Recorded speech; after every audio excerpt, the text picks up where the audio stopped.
Assalamualaikum, selamat malam. Welcome to Nadia Hassan channel. Apa khabar semua? Dah lama rasanya tak ada cerita tentang kisah-kisah perubatan dan rawatan saya. Maafkan saya sebab dah lama tak buat apa-apa, tak masukkan video-video baru. Okey, untuk hari ni kita nak cerita tentang pengalaman rawatan seseorang wanita yang dah berusia di Ipoh, Perak. Sebelum tu saya minta pada audiens semua untuk sedekahkan Al-Fatihah pada beliau kerana beliau baru saja menghembuskan nafas yang terakhir setahun yang lepas. Dia meninggal disebabkan penyakit tua. Al-Fatihah. Bismillah. Alhamdulillah. Iya.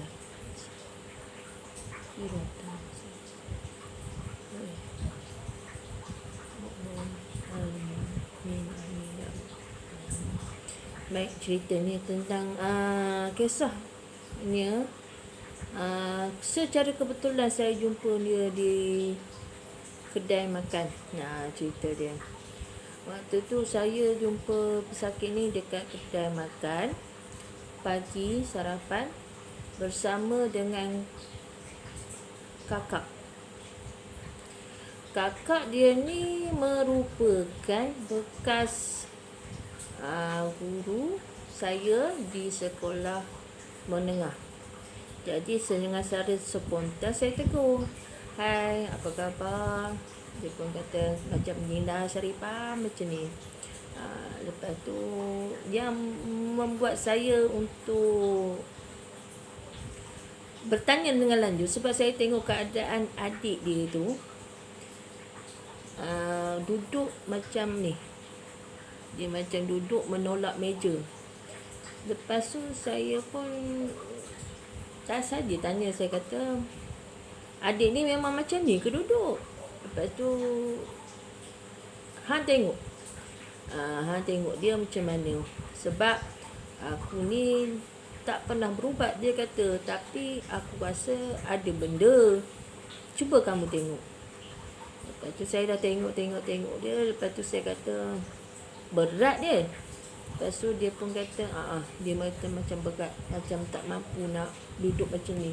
Kan biasa kita boleh duduk macam ni, tapi dia punya duduk dia dekat meja macam ni. Dia tak boleh nak straight.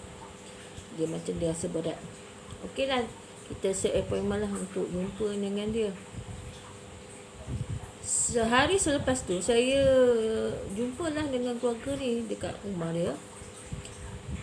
Jadi setelah saya teliti dan setelah saya menyeken keadaan dia, saya kata beliau ada benda yang hinggap.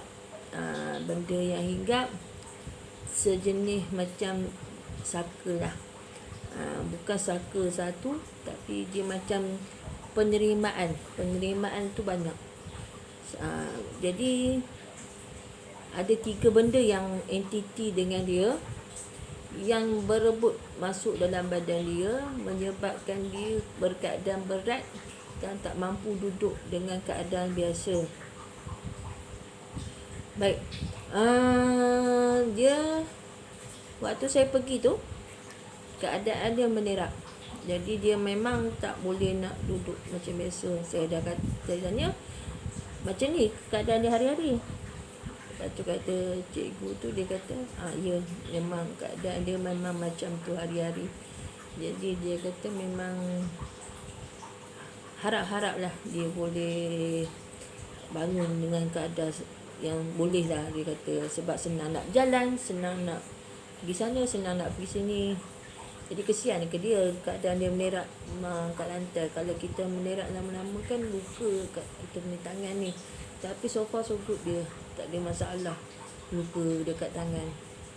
Jadi saya pun buanglah, tarik semua penyakit dia masuk dalam botol.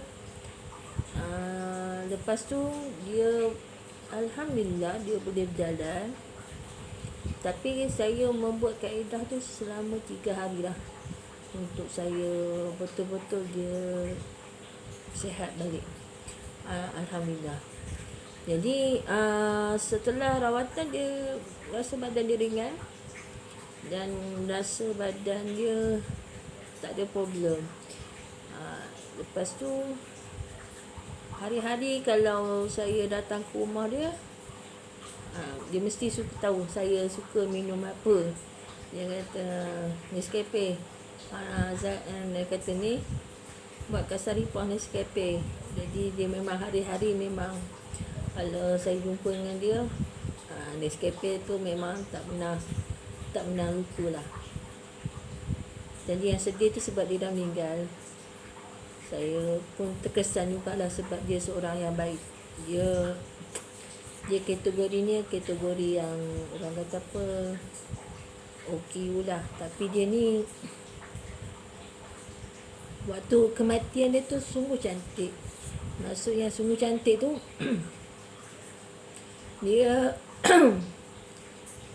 dia meninggal tu keadaan yang senang. Dan kemudian pengurusan dia tu memang cepat, memang mudah, tak ada lengah-lengah. Jadi agak terharulah, kita pun rasa macam bagusnya kalau macam ni kan kita dapat. Memang dia punya pengurusan tu memang jalan masa yang sungguh singkat. Tak ada problem, tak ada masalah dokumen, tak ada masalah apa-apa. Dan waktu dia meninggal tu dia sempat jumpa dengan kesemua anak dia. Jadi kita pun saya berharap pada audien boleh menyedekahkan Al-Fatihah sekali lagi pada beliau, dan berharap doa kedudukan dia yang baiklah di sana kan. Sebab saya cerita tu saya mengalami pengalaman tu, tapi saya tak boleh pergi ke kubur dia sebab waktu tu PKP. Lepas tu ahli waris saja yang boleh pergi. Dia meninggal tu jam 2 petang. Selesai semua upacara, selesai semua mandi apa semua, tanam, ngam-ngam pukul 8 malam. Memang sungguh cepat. Jadi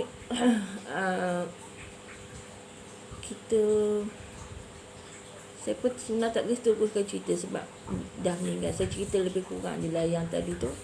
Jadi sekiranya ada sesiapa yang menghidapi badan berat-berat, boleh WhatsApp, boleh komen dekat PM tu, ataupun boleh pergi ke TikTok Nadia Lover, atau boleh pergi ke nombor WhatsApp yang ataupun boleh pergi ke Facebook. Kalau paling senang pun komen tag kat bawah tu je, saya memerlukan bantuan.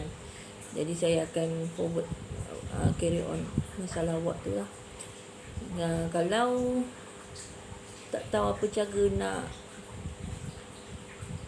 kontak dengan saya untuk rawatan, boleh nanti saya tinggalkan nombor telefon saya kat bawah. Jadi kalau sekiranya ada masalah berat-berat badan, kaki, tangan, boleh berhubung dengan saya. Dan kaedah rawatan saya hanya sekali diambil upah, dan boleh jumpa saya hari-harian, boleh WhatsApp saya dengan hari-harian, tak ada masalah. Jadi memang tidak ada kenakan cas untuk rawatan susulan, memang tak ada cas. Sekian saja untuk hari ini. Wassalamualaikum warahmatullahi taala wabarakatuh.